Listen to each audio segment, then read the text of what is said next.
Hello everyone, welcome to part number 9 of the Remaking Door series. Today what we're going to be implementing into our games is generating Jeff's shop into our game. So, in the original game Doors, Jeff's shop generates somewhere around like the halfway point, so around room number 50, 51, 52, around that point. So, that's what we will be implementing today. So, first things first, let me just go ahead and get a little NPC here so that we can just use this because we're going to build our own Jeff shop. So we're gonna get the short hallway as a reference point, and we can rename this to Jeff's shop. Oops, Jeff's shop, and then we can start building. So first things first, what we're gonna do, make sure that there's no furniture points inside of here because we don't want any furniture points inside of Jeff's shop. We just get rid of all of this. And let's make it a little bit wider. So first things we'll do is we'll enable this for maybe around like 5 studs, and then we'll expand it a little bit this way. So just go ahead, move the walls.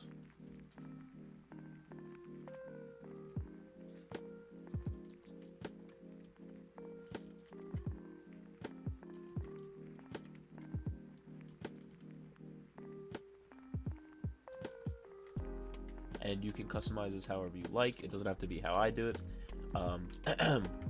It could be however you want it to look like, but this is just for an example. So just go ahead and it's here. Oops.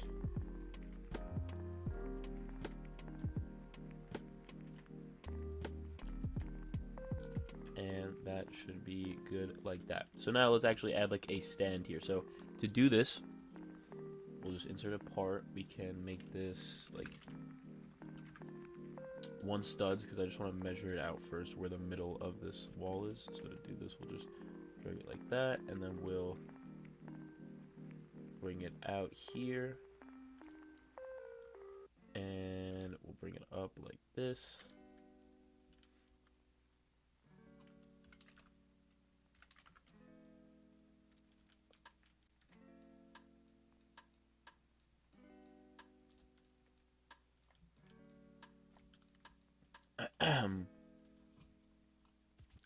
We can make this wood, and we can make this concrete maybe. That looks alright. Then we will just go ahead and duplicate this, rotate it, put one right here, drag this.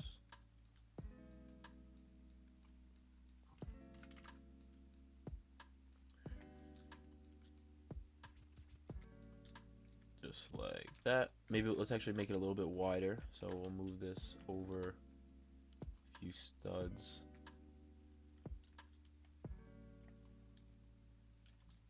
Looks good about like right there. Let me think. In the original game, there's kind of like a shadow behind him, so we could do something like this. Oops. We could do something like where we take the wall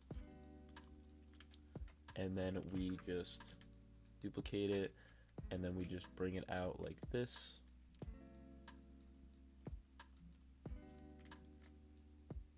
Or something like that. It doesn't really, it could be however you would like, honestly.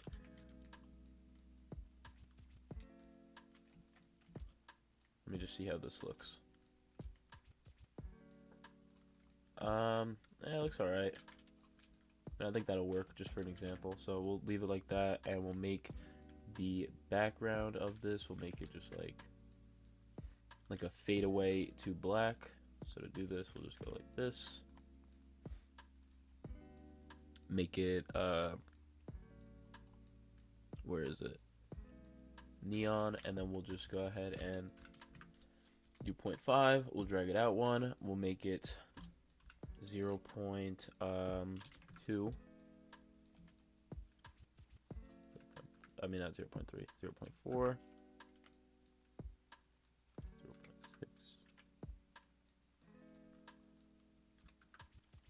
Like that. Pretty simple. Not really that you know, special. We'll drag this light into here, and we will make this light like black. You know, it doesn't really do anything. So you guys can customize it however you like, but this is just an example. And once we have everything that we want inserted, we're going to take everything that we everything that we added on, and we're going to put it inside of the Jeff's model room. And once we have that, we can actually, one other thing we will do before we do anything else, we will just go ahead and insert a piece of wood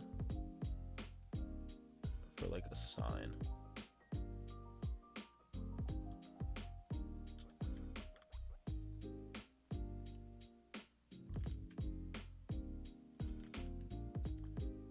Insert objects, surface UI, text label,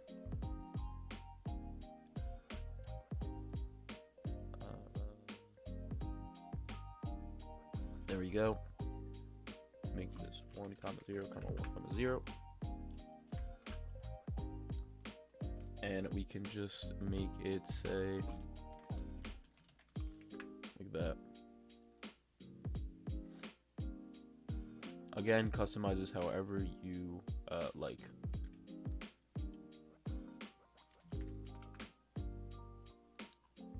So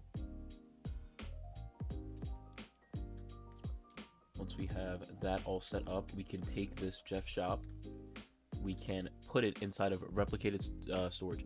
Don't put it inside of possible hallways, because it will generate with the other ones, and we don't want that to happen. Like if I put it inside of possible hallways, I think it might get generated with or yeah, there's some problems that it causes. See, like workspace and it causes some problems, but that's okay. We will just go ahead and leave it inside of replicated storage for now. So next thing we're gonna do, we're going to go inside of our generation script, and up here we defined the number of rooms that we want to generate, which is 40. You can make this 100, you can make this 60, you can make it whatever you want. But no matter what, we will make sure it's an even number. Obviously, make sure it can be divided by 2. So 40 is divided by 2 equals 20, 60, 30, 80, 40, 150. So just make sure that it can. If you make it something like I'm not sure, like 5 rooms, it's gonna get divided into 2.5 when we divide it by 2. So just make sure it's divisible by 2 and it's a whole number. So don't make it like, you know, I'm not sure. Don't make it like 49 rooms, you know. So when we generate the rooms here, we'll say we will say if I equals room, if I equals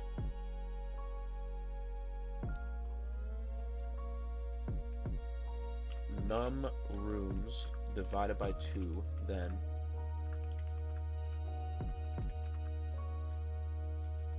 and we'll put that there. So basically what this is saying, we're saying if I equals number of rooms, so the total number of rooms it'll generate divided by 2, then we will run this, else we'll just generate rooms. So what we're saying here is, since we have 40 total rooms, we divide that by 2, so we'll get the middle of that, which will be 20. So room number 20 is when we're going to generate Jeff's room, or Jeff's shop, I should say. So we'll make a new function called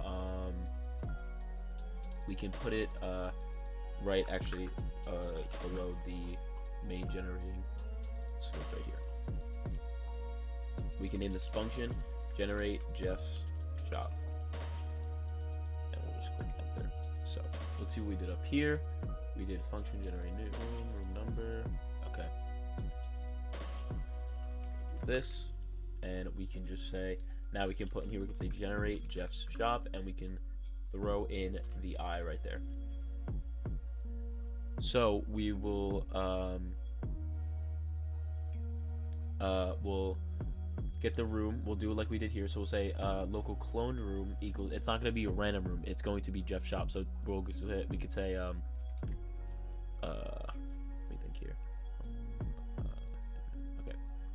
we can copy all of this code and we're gonna delete some of it. So we're gonna scroll back down to our generate Jeff shop function, and we're going to delete the is locked and generate a key, and clone room will say replicated storage dot Jeff's shop clone.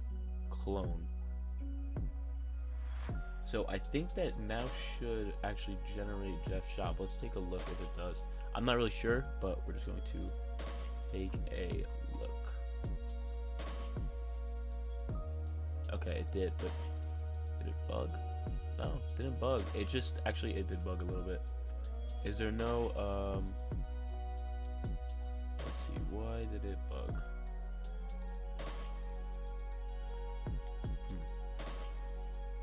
What is this right here that it went to? Right turn. Let's go ahead and look, because it attached to. Oh wait, I didn't set the okay, I know what happened. Go back inside your generation script,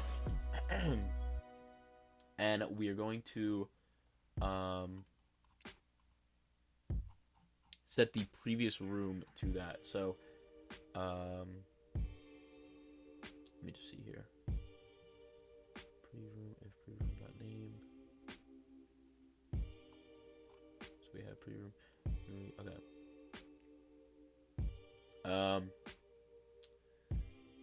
Okay.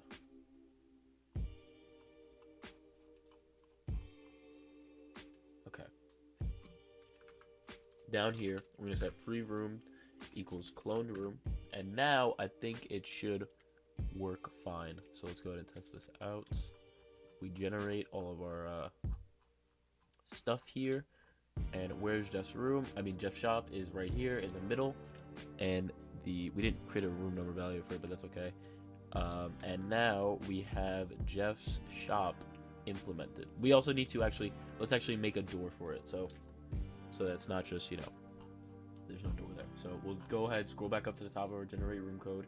We can get the code for the local clone door and the room val. Actually, get both of these, the room val code and the clone door code. We'll copy that.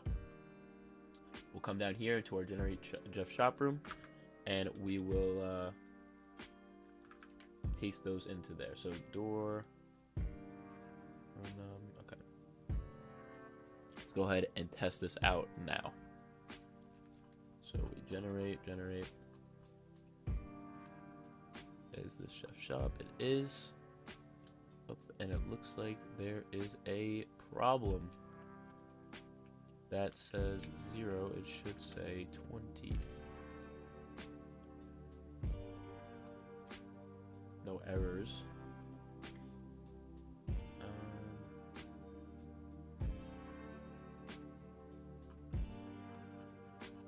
Let's see. Oh yeah. Get this plate code right here. Drag it, bring it on down to the generate Jeff shop function, and we can just paste that into there. So now everything should be working, like it generates seamlessly. So here it is, and it says 20, and then here is Jeff shop in the middle of our generation. And let's say we wanted 100 rooms and not or let's say we wanted 60 rooms and not 100, right? I mean, and not 40. And we click run. First of all, we should get 60 rooms. So as you can see, it's a lot longer. And also, when we generate Jeff's shop, it generates room 30 now, because it is in the middle of, it generates into the middle of the generation. So basically, no matter what, if you have it set to 100 rooms, it'll generate at room 50. If you have it set to 80 rooms, it'll generate at room 40, 60, 30, 40, 20, 20, 10. So it's just, whatever is the middle, that's where Jeff's shop will generate. We're not going to add any stuff, we're not going to add, we don't have any items yet, but when we do add items, we will put them inside of Jeff's shop. But one other thing I want to do before I end the video, we're going to just go ahead and create a coins we're going to create a coins value for the player. So yeah, last episode we made a player added function in this thing called player data in our player data player data folder inside of server script service. So what we are also going to put, we'll actually create a folder. We'll say local stats, stats folder equals instance.new folder, comma player, and we'll say stats folder dot name equals stats, and then we can say local coins equals instance dot new int value. Then we can put that inside of the stats folder by doing comma stats folder. We say coins dot name equals coins. So if we play now, we should have a stats folder inside of our player, as well as a coins value. So if we go, you can see stats, and we can see coins, which is 0. What we're going to use this for is actually, having a when we make it so that there's coins in drawers that you can collect. And one other thing we will do, we can just go ahead and set up a little coins UI. So we can just set this to main UI. Inside of, we'll just get a quick little coins image. I mean, this kind of works.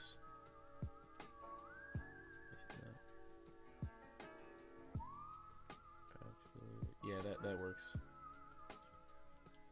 So we'll make a image label. We'll name this coins folder, and then we can make a actually, before we do that, let's just go ahead and set up everything.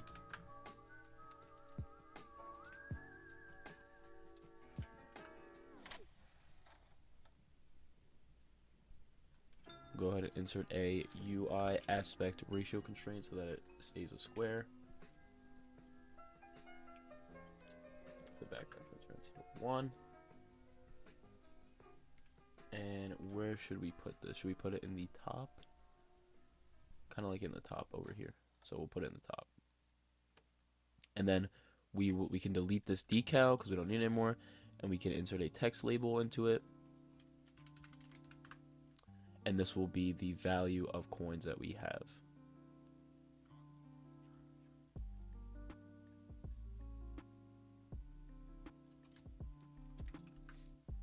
So we can set a text label, text scaled, set the color to about the same as that.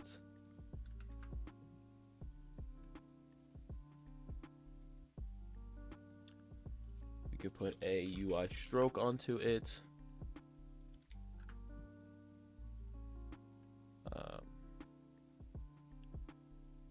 Make it look however you would like. Make it look, prettier than this. This is just for an example. We can name this to coins label, and I think we will stick with that font. Or actually, not yet. We'll stick with that font. So if we hit play, let's just see how it looks in the top right. And that looks pretty good, honestly. Actually, we'll set it up. We'll set it up over here. Let's set it up over there instead.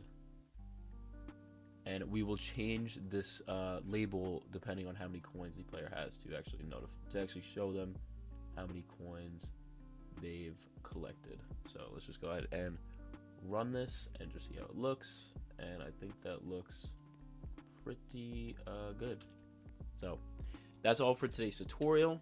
I hope you guys enjoyed. Next episode, we are going to be adding closets because we need to add those to hide into when we are getting chased down by Rush. I just wanted to get this episode out of the way because I've seen a lot of people requesting a tutorial on how to add Jeff's shop into our generation code. So that's pretty much how you do it. Again, it's very basic. There's nothing in it yet, but there will be eventually. So again, if we just scroll down here and we go to Jeff's shop, obviously there's no items yet that we can buy, but when we have items such as like a lighter or something, then we will be able to buy them here for a certain amount of coins that we will need to have by collecting them through drawers, basically. So that's pretty much all for today's tutorial. I hope you guys enjoyed. If you have any questions or concerns, please leave them in the comments below. If you have any suggestions, leave them in the comments below. And if you enjoy the video, you can show your support by hitting that like button, maybe even subscribing. And as always, I will see you guys in the next one.